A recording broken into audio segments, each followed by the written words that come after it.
तो देखो last class तक आप लोगों ने इसमें यह सीख लिया है कि जो भी जीव होते हैं उसके अंदर जो जीन होता है, प्लांट के अंदर ना, खासकर प्लांट हो या ह्यूमन बीइंग हो, वो अपना जो लक्षण है वो कैसे व्यक्त करते हैं ना, वो अपना लक्षण यानी कि जो जीन होता है वो उसको कैसे ट्रांसफर करता है, यानी कि एक पीढ़ी से दूसरी पीढ़ी में स्थानांतरित करती है ना। हाँ, वो हमने पढ़ लिया है। अब हमारे पास में क्या है, लिंग निर्धारण, मतलब इसका ये होता है कि जो जीव नया उत्पन्न होगा वो जीव मेल होगा या फीमेल होगा, मतलब कि मादा होगा या नर होगा, है ना। इस बात को यहां से हम लोग सीखेंगे, ठीक है। और अगर नर होगा तो नर होने के लिए कौन जिम्मेदार है, और अगर मादा होगा तो मादा के लिए कौन जिम्मेदार है, माता पिता के अंदर, ठीक है ना। तो वो हमारे पास क्या होता है, गुणसूत्र होता है। क्या होता है, गुणसूत्र होता है, जो कि जिम्मेदार होता है मादा या फिर नर बच्चा पैदा कराने के लिए, ठीक है ना। अब देखो इसमें क्या है, लिंग निर्धारण के लिए उत्तरदायी फैक्टर यानी कि कारक, यानी कि इसकी जो अंग्रेजी वर्जन होता है वो होता है सेक्स डिटर्मिनेशन, ठीक है ना। कि जो भी कोई मेल या फीमेल चाइल्ड होगा वो किस फैक्टर पे डिपेंड करता है, ठीक है, वो हमको देखना है। देखो कुछ जीवों में लिंग निर्धारण अंडों के उष्मायन ताप पर निर्भर करता है। जैसे पक्षियां हो, जैसे घोंगा है ना, तो घोंगा में क्या होता है कि उसके जो ताप है आसपास जहां वो अंडे उसके रखे होते हैं, वो ताप किस टाइप का है, अगर ताप कम है या ताप ज्यादा है, उस पर डिपेंड होता है कि वो बच्चा जो उसका होगा वो नर होगा या मादा, ठीक है ना। तो वो हमें घोंगा आगे पढ़ना है उच्च स्तर पर, ठीक है ना, यहाँ हमें फिलहाल नहीं पढ़ना है। अब हमारे पास क्या है, कुछ जीव ऐसे होते हैं मानव में, है ना, मानव फॉर एग्जाम्पल मानव, कुछ जीव ऐसे होते हैं जिसमें लिंग निर्धारण लिंग सूत्र पर निर्भर करता है, ठीक है ना। फॉर एग्जाम्पल मानव, तो मानव के अंदर हम लोग देखें तो कोई फीमेल यानी कि मादा पैदा होगी या नर, ये निर्भर करता है गुण सूत्र पे, किस पे, गुण सूत्र पे निर्भर करता है, ठीक है ना। अब गुण सूत्र में क्या होता है कि हमारे पास जो मानव के अंदर होता है 22 जोड़े होते हैं और एक होता है 23वां जोड़ा, गुणसूत्र एक्स एक्स एक्स एक्स, ठीक है ना, किसमें होते हैं, मानव के अंदर। और जो 23वां जोड़ा होता है वही निर्धारित करता है किसको, कि जो मादा होगा या फिर नर होगा, ऑफ स्प्रिंग यानी कि बच्चा, ठीक है ना। देखो तो नर के अंदर क्या होता है, देखो नर के अंदर 23 जोड़े होते हैं, ठीक है ना, और मादा के अंदर भी क्या होते हैं, 23 जोड़े होते हैं। लेकिन 23 में से जो 22 जोड़े होते हैं, 22 जोड़े दोनों में समान होते हैं, समान होते हैं, और वो होते हैं एक्स एक्स, क्या होते हैं, एक्स एक्स, ठीक है ना। यानी कि 22 जोड़े मतलब कि टोटल 22 जोड़े, मतलब कुल कितने हो गए, 44, कितने हो गए, 44 हो गए। क्या हो गया 44, टोटल 44 गुणसूत्र हो गए, गुण सूत्र हो गए, टोटल 44 हो गए। तो 44 एक जैसे होते हैं, ठीक है। जो एक जैसे होते हैं ना उसे बोलते हैं संयुग्मी, यानी कि एक जैसे, एक समान, होमो जाइगस बोलते हैं उसको हम लोग अंग्रेजी में। और जो 23वां जोड़ा होता है कौन सा, जो 23वां जोड़ा होता है, ठीक है, उसी को हम लोग क्या बोलते हैं, लिंग निर्धारण, लिंग निर्धारण जोड़ा। कौन सा, लिंग निर्धारण जोड़ा होता है हमारा कौन सा, 23वां जोड़ा। तो ये 23वां होता है, मादा के अंदर, मादा में क्या होता है, एक्स एक्स ही होता है, क्या होता है, मादा में एक्स एक्स ही होता है। और जो नर होता है, नर में वो होता है एक्स वाई। ये कौन है, ये करता है निर्धारित किसको, कि मेल होगा या फीमेल होगा बच्चा, ठीक है ना, ये करता है निर्धारित। अगर एक्स एक्स होता है तो बनता है मादा, क्या बनता है, मादा, तब बनता कौन है? मादा। और अगर एक्स वाई बन गया तब बनता है क्या? तब नर बनता है। तो नर एक्स वाई से बनता है और मादा एक्स एक्स से बनता है। समझे आप लोग? नहीं समझ में आया? अब हम लोग यहां देखेंगे, देखो ये हो गया किसमें? मादा में, और इधर को हो गया एक्स वाई किसमें? नर में। तो अब जैसे कि पौधे में हुआ था, मटर में, मेंडल ने, है ना, पहला था क्या उसमें? एकल संकर, है ना।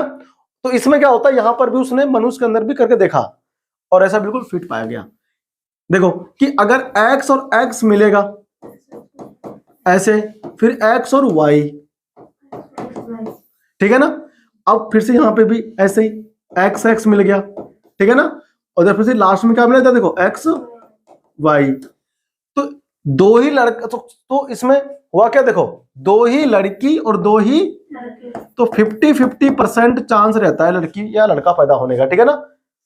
ठीक है ना, 50-50% चांस रहता है। 50% चांस है कि लड़की हो जाएगी और 85% चांस है कि लड़का हो जाएगा, यानी कि पुरुष हो जाएगा। समझे आप लोग? ये नर हो गया ना बेटे, 50% हो गया। अच्छा, नर मतलब पुरुष तो होता है मादा, ठीक है ना। 50% तो चांस है क्या होने का? मादा। और 50% चांस है अगर कोई मां गर्भवती है तो उसका लड़का होगा या लड़की, ये 50-50% चांस है, ठीक है ना। ठीक है ना। अब यहां पर क्या है कि ये लड़का पैदा हो रहा है, वो निर्भर किस पे करता है? देखो लड़की में क्या है? एक्स एक्स क्या है? तो लड़का होगा या लड़की होगी, वो इस पर निर्भर नहीं करता है, इस पे करता है। अगर नर के शुक्राणु से एक्स गया है क्रोमोसोम, तो लड़की होगी पैदा, क्या होगी? और अगर नर के शुक्राणु से वाई गया है मादा के अंदर, सूत्र गुणसूत्र, तब लड़का होगा। तो बताओ लड़का लड़की पैदा होने में जिम्मेदार कौन है? नर है ना। यही तो करता डिसाइड। ये इसके पास दोनों एक्स ही है, इसके पास तो दोनों, तो इस पे तो डिपेंड ही नहीं है, यानी इस पे करता निर्भर। तब लड़की पैदा हो गई तो भी लड़का ही जिम्मेदार है, और अगर लड़का पैदा हो गया तो भी लड़के जिम्मेदार है। लेकिन आज के समाज में इसकी जो गलत फहमियां वो क्या है? वो ये है कि लड़की पैदा हो गई तो माँ जिम्मेदार है ना, और फिर अगर 3-4 लड़की पैदा हो गई तो बेचारी वही तो उसको भुगतती है ना। लोग घर वाले खास करके उसके, ठीक है ना, खास करके जो उसकी सास होती है या फिर जो भी होती है ना, या फिर उसकी जो बड़ी बहन वगैरह होती है, वो उसे कोसती है ना। ये गलत है, इसे बोलते हैं हम लोग उसको मानसिक तौर पर पीड़ित करना, उत्पीड़न करना, ठीक है ना। तो हमको उनको उत्पीड़न नहीं करना चाहिए। तो जो लोग पढ़ी लिखी लड़कियां होती है या पढ़ा लिखा समझदार व्यक्ति होता है, वो इस प्रकार का लालच नहीं लगाता किसी महिला पर कि लड़की पैदा हो गई इसके लिए तुम जिम्मेदार हो, है ना। महिला को वो नहीं कोसते हैं। वो बिल्कुल भी अगर शिक्षित है नहीं है तो फिर तो वहां पर उस लड़की को उत्पीड़न झेलना ही पड़ता है ना। तो इसलिए लड़की पैदा होगा या लड़का पैदा होगा, इसके लिए जिम्मेदार कौन है? पुरुष। कौन है? पुरुष है। तो हमें इसलिए शिक्षित होना आवश्यक है कि इसके लिए सच में कौन जिम्मेदार है ना। पुरुष ही जिम्मेदार होता है। तो हमें किसी भी महिला, किसी भी लड़की को जिसकी शादी हो गई है ना, अगर वो लड़की पैदा होता है तो उसको उत्पीड़न नहीं होना चाहिए, है ना, उसको सपोर्ट करना चाहिए ना। फिलहाल तो चाहे लड़की हो चाहे लड़का हो, अब क्या इक्वली है, क्या है, सबको शिक्षा समान मिलता है, सबका समान अधिकार है। हमारा कॉन्स्टिट्यूशन ऑफ इंडिया है, जो भारत का संविधान है, वो सबको समान अधिकार देता है, ठीक है ना। चाहे लड़की हो जाए चाहे लड़का हो जाए, अगर लड़की भी हो गई कोई फर्क नहीं पड़ता, उसको भी लड़का समझ करके ही पालना चाहिए ना। मन के अंदर ये द्वेष कभी भी नहीं लाना चाहिए कि ये लड़की है कुछ कर नहीं सकती है ना। आजकल क्या है, लड़कियां आजकल क्या, पहले से भी, पहले जागरूकता कम थी, है ना, शिक्षित लोग कम थे, तो लड़कियों को घर में ही रखते थे, ठीक है ना। लड़कियों को घर में रखना अपनी बहादुरी समझते थे, है ना। लेकिन जब जब हम लोग मॉडर्न जमाने में जा रहे हैं, शिक्षित हो रहे हैं, तो लड़कियों को आगे आना चाहिए, ठीक है ना। और आजकल मॉडर्न हो चुका है, उनको घर से बाहर भी जाना चाहिए, अपने आप को खुद की ताकत पहचाननी चाहिए कि आपके पास क्या ताकत है, ठीक है ना। आप कभी किसी से कम नहीं हो। जितनी ताकत मेल के पास होता है उतना ही ताकत फीमेल के पास होता है। अगर आपको समाज में कोई भी व्यक्ति, चाहे छोटा हो बड़ा हो, इवन कोई पिता माता पिता ही क्यों ना हो, अगर वो आपको उत्पीड़ित करते हैं तो आप इसकी शिकायत कर सकते हो डायरेक्ट हेल्पलाइन नंबर पे, ठीक है ना। या फिर आप कहीं भी नहीं जा सकते तो पुलिस में जा सकते हो। अगर पुलिस में जाने में डर लग रहा है तो आप इंटरनेट पर सर्च कीजिए महिला हेल्पलाइन नंबर, ठीक है ना, और उस पर आप डायल करके कॉल कीजिए, ठीक है, कि भाई हमको ये यातनाएं झेलनी पड़ रही है समाज में, मोहल्ले में, पड़ोस में, ठीक है ना, हम ये करना चाहते हो, हमें करने दिया नहीं जा रहा है। मतलब आपके अधिकारों का हनन हो रहा है, चाहे वो आपका भाई क्यों ना हो, आपका पिता क्यों ना हो, आपकी माता क्यों ना हो, आप शिकायत कर सकते हैं, उसका समाधान किया जाएगा। ये आपको आपका संविधान अधिकार देता है। समझ में आया सबको? तो तुमको क्या करना है, पढ़ाई करनी है। पढ़ाई करने से क्या होता है, हमारा शिक्षा हमको समझदार बनाता है, हमको हमारा राइट यानी कि अधिकार हमको बताता है। समझ में आया? और इससे हम लोग जागरूक होते हैं कि क्या गलत और क्या सही है, ठीक है ना। वो कहते हैं ना, अगर आपने शिक्षा को अपने जीवन में सर्वश्रेष्ठ स्थान दे दिया तो ये निश्चित हो जाएंगे कि आप सफल होकर के ही रहेंगे। यानी कि अगर आपने अपने जीवन में शिक्षा को क्या दिया, सर्वश्रेष्ठ स्थान दिया, तो ये निश्चित है कि आपकी सफलता आपके सामने आएगी, ठीक है ना, आप सफल हो जाएंगे, ठीक है ना। अब क्या हुआ, तो नर और मादा में जिम्मेदार कौन हुआ, मादा होने के लिए पुरुष, क्योंकि पुरुष के पास ही वो 23वां फैक्टर है जो कि लिंग को क्या करता है, निर्धारित। अगर तुमसे कभी क्वेश्चन पूछा जाए कि लिंग निर्धारित कौन करता है, तो आप कहोगे नर के गुणसूत्र करते हैं 23वां जोड़ा। कौन सा 23वां जोड़ा? समझ आया सबको कि नहीं आया? आ गया ना। देखो तो यहां पर क्या हो रहा है, लिंग निर्धारण के लिए उत्तरदायी कारक यानी कि फैक्टर। तो देखो अब यहां पर कह रहा है कि एक्स एक्स किसमें होता है, मादा में होता है, और एक्स वाई नर में होता है। यहां पर हमारे पास को ये हो रखा है, ठीक है ना। मानव में हम लोग देखते हैं लिंग निर्धारण क्या बोल रहा है, ये कौन है, हाँ जनक, पेरेंट, नर हो गया, और ये मादा।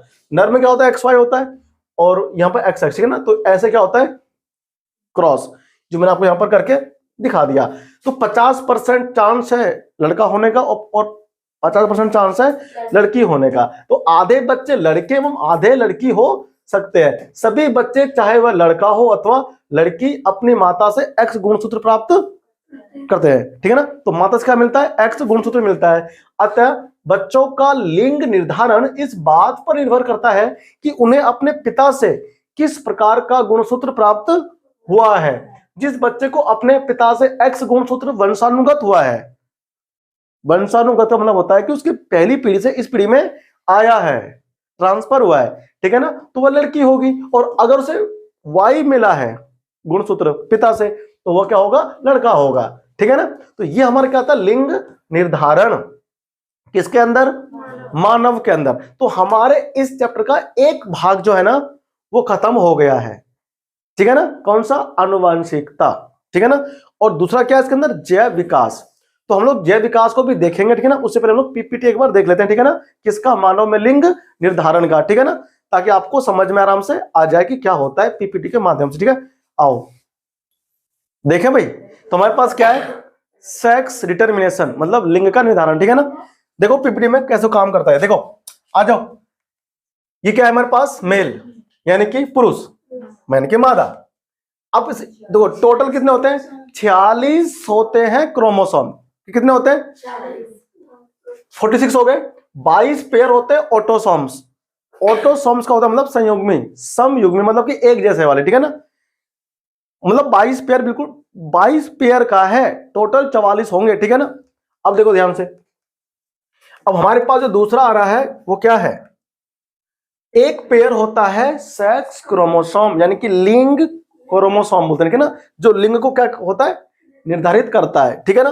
और वो हमारे पास कौन होता है, मेल के अंदर होता है एक्स वाई, मेल के अंदर एक्स वाई होता है। देखो उधर क्या लिखा, रिडक्शनल डिवीजन, ठीक है ना। अब देखो 22 प्लस एक्स, 22 प्लस और एक 22 प्लस वाई, 22 प्लस, दिख रहा है, नहीं दिखा, तो ये 22 मतलब और एक कितना हो गया, 23, 22 और एक 23 दूनी 46, कितने हो गए 46 हो गए। अब देखो इसमें क्या होगा, ये स्पर्म है, क्या है ये, सब लोग जानते हो ना, ये क्या, ये गुणसूत्र होते हैं, ये स्पर्म जहां जो ट्रांसफर दो, ये ना, ये क्या स्पर्म है, ये स्पर्म यानी कि शुक्राणु, ये उसका हेड है। तो हेड में कौन है, हेड में है क्रोमोसोम। कौन सा सोम है, हाँ, तो ये तरह है। तो हम इसे बोलते हैं माइटोटिक डिवीजन, मतलब जिसमें 1 से 2 बनते हैं, ठीक है ना, क्या बनते हैं, सेल बनते हैं। समझे आप लोग, देखो 22 + x ये लेके जा रहा है, 22 + x सब जा रहे हैं, ठीक है ना। तो जो पहले जाकर के कर देगा फर्टिलाइजेशन यानी कि निषेचन, वो जीत जाएगा। वो मान लो x वाला पहुंच गया पहले, तो उसमें x वाला हो गया तो लड़की हो जाएगी, और अगर y वाला पहले पहुंच गया तो लड़का हो जाएगा, ठीक है ना। क्या चीज, जब वो करेगा निषेचन, ठीक है ना। तो ये क्या, ये सारा मैकेनिज्म है, विधि है कि कैसे होता है लड़का पैदा, कैसे होता है लड़की पैदा, ठीक है ना। यहाँ से हम लोग और भी पढ़ेंगे इस बारे में हायर पे, उस पे ना 12वीं में। देखो तो अब ये क्या बोल रहा है, देखो ध्यान से, अगर मेरे पास मान लो फीमेल है, तो फीमेल में तो एक्स होते हैं ना सारे, इसमें क्या होते हैं, सारे एक्स होते हैं। 46 क्रोमोसोम यहां भी होता है, 22 बिल्कुल सेम होते हैं ऑटोसोम, और एक होता है उसके अंदर एक्स एक्स, है ना। तो ये हमारे पास कौन है, फीमेल है। तो फीमेल के अंदर क्या होता है, देखो ये रहा 2 सेल हो गए, दोनों में 22 + 1 कितना होगा, 23। क्या होगा, 22 + 1 23, यानी कि x 22x है ना, ऐसे करके टोटल। तो इसमें क्या होगा, देखो ध्यान से, अब यहां पर भी कौन आएगा, ये 4 4 यहां पर बने कंडीशन, ठीक है ना। अब देखो ध्यान से 22 + x और 22 + x, देखो यहां से कौन ऑप्शन देना ध्यान से, यहां से हमारे पास निकल कर कौन 22 + y जाएगा, किधर, उधर जाएगा। यहां पर कौन है, x ही तो है, और क्या हो जाएगा, निषेचन हो जाएगा, यानी कि फर्टिलाइजेशन इसमें हो जाएगा। अब देखो ध्यान से, ये कौन आया, x, ये कहां से आया बताओ, ये आया मादा से यानी कि फीमेल से, और ये कहां से आया, नर से, लड़का पैदा हो गया ना। बेहतरीन, नहीं समझ में आया तुम लोगों को, इसको लड़की देखना है पहले, बेटा तू लड़की को तो लड़की देखेगी, अब सब्र करो, रुको जरा, इंतजार करो, फल मीठा होगा, मतलब देखने की ज्यादा जल्दी है, उत्तेजना है इसके अंदर इतना तेरा और विषय में तो नहीं है, और सब्जेक्ट में तो नहीं है ना भाई, और दूसरे चैप्टर इसमें ज्यादा है, नन्ना मुन्ना बालक देखने के चक्कर में बताओ दिखा देंगे। तो हुआ क्या, यहाँ पर महिला से क्या आया, एक्स, पुरुष से क्या आया, वाई आया। तो जो फर्टिलाइजेशन हुआ मतलब निषेचन हुआ, तो क्या बना, मेल बना। अरे बना कि नहीं, फिर देखो एक बार, अब देखो ये हमारे पास है फीमेल का एक्स, और ये है वाई। तो अब देखना कैसे जाएगा, तो अब क्या हुआ, ये फीमेल का आया है एक्स, और ये मिल से गया है वाई क्रोमोसोम, फ्लोटिंग करता हुआ तैरता हुआ, ठीक है ना। अब क्या हुआ, फर्टिलाइजेशन हो गया। तो फर्टिलाइजेशन के बाद क्या हुआ, मेल चाइल्ड, नन्ना मुन्ना प्यारा सा बच्चा हुआ, मेरे लाल कैसा है तू, ठीक है, ठीक है इसका बाबू ठीक है। अब देखो, अब सुनो, अब देखो मैं, अब सुनो, देखो फीमेल में से तो एक्स ही जाएगा, फीमेल में से ऑप्शन ही नहीं है। अब देखो, और मेल में से वाई, ये गया फीमेल में से, ये आया एक्स, कौन गया, x. Wow what a beautiful कन्या ढन्ना मुन्ना, मेरी लाली कैसी तू, बढ़िया हंसती खेलती लड़की है, बढ़िया, ठीक है ना। देखो ये हुआ फीमेल चाइल्ड, क्या हुआ, फीमेल चाइल्ड। तो इस तरह से क्या होता है, लिंग का निर्धारण होता है किसमें, पुरुषों के अंदर। समझे आप लोग के नहीं, थैंक यू, समझ आया तुम लोगों को, आपको याद रह जाएगा, कर दोगे, ठीक है। 50-50% क्या है, चांस है।